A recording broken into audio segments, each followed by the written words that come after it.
যার তার দায়িত্ব নির্ভীয় আজকে মাহে রমজান 24 ফেব্রুয়ারি। আজকে আমাদের সারা বাংলাদেশে জনাব তারেক রহমান যে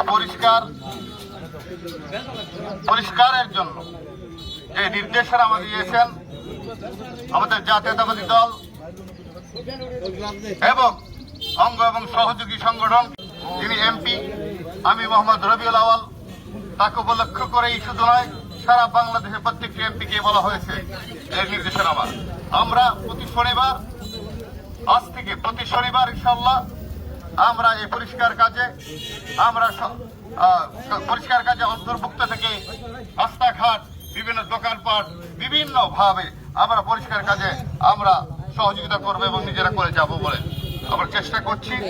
আজকে এই আমাদের বাংলাদেশ জাতীয়তাবাদী দল আমাদের উপস্থিত এখানে আছেন সাধারণ সম্পাদক, তারপরে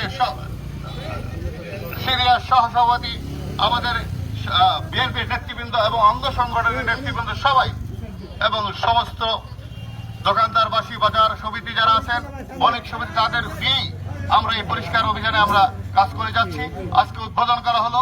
এই উদ্বোধন প্রতি শনিবার ইনশাল্লাহ এভাবেই চলবে ধারাবাহিকভাবে, যত পর্যন্ত নাগরপুর বাজার আমাদের ইশতেহারে উল্লেখ করা হয়েছে এবং যানজট নিরসনের জন্য এবং অবমুক্ত করা হবে যেখানে অবৈধভাবে সরকারি নির্দেশনা উপেক্ষা করে যারা বিভিন্নভাবে দোকানপাট সাজিয়ে বাজারকে একটা ব্যাহত মানুষের চলাফেরা উঠা এবং বাজার করতে সক্ষমতা অর্জন করতে ব্যাহত করছে, সেদিকেও আমাদের লক্ষ্য রাখতে হবে।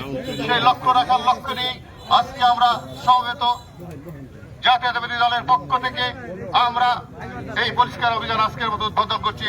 উপস্থিত সবাইকে এই কাজ করার জন্য অসংখ্য ধন্যবাদ এবং এই কাজের ধারাবাহিকতা অব্যাহত রাখার জন্য আমি সবার কাছে আহ্বান জানিয়ে আজকের মতো এই কাজ শুরু করছি। আসসালামু আলাইকুম ওয়া রাহমাতুল্লাহ।